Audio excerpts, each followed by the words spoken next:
Hi, today on Video Games Revisited we're going to be looking at Tomcat, the F-14 flight simulator on the Atari 2600. Now calm yourself down, I know the words flight simulator and Atari 2600 shouldn't really be compatible, but don't turn your nose up at it too quickly, it's not as bad as you may think. Now you will need some instructions if you're going to play this game. It's far from pick up and play, but that's to be expected from a flight simulator really. If you try and play without, you will die repeatedly and probably turn your back on it, but this game deserves far more than that. Now you may be asking yourself how you're meant to control a flight simulator with Atari standard up, down, left, right and one button controls, and the answer may surprise you. Tomcat F-14 actually utilises the switches on the front of the Atari console. Now these switches are used like a little dashboard. The reset switch brings up the threat screen where you can control all the options that relate to combat, like selecting weapons, what kind of missiles you want to shoot, and even your defensive measures. Game Select runs through the various stats associated with piloting a plane, like altitude and speed and angle and such. Left difficulty raises and lowers the landing gear, and right controls the arrest hook.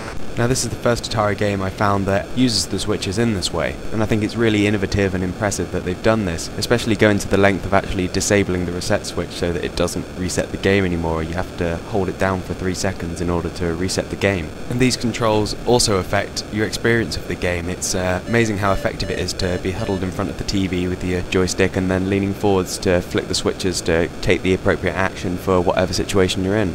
Now I personally think the first person perspective in this game works really well, and actually looks quite nice. I mean, granted you will spend a lot of your game just staring into blue as you're gaining altitude and looking for your next target, but this is a flight simulator so you really should expect that, and it's nice to have the time to look through your stats and make sure you're doing exactly what you should be doing. The sound in this game is fairly minimal, but it really does help add to the atmosphere as well.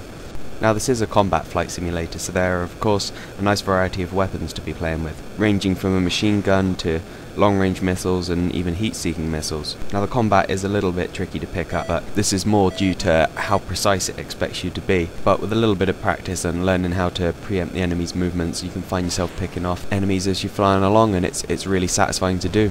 Along with these weapons you have the defensive measures I mentioned earlier. Now assuming you have your ECM enabled, when an enemy comes up behind you and fires a shot, you get given a little mini-game that pops up on the display at the bottom. Now this adds another dimension to gameplay, and the idea is to change direction whenever the enemy projectile starts gaining on you and eventually shaking it. Now doing this is really effective, and it actually makes you quite tense, reminding you how fragile you are even in your plane up in the air.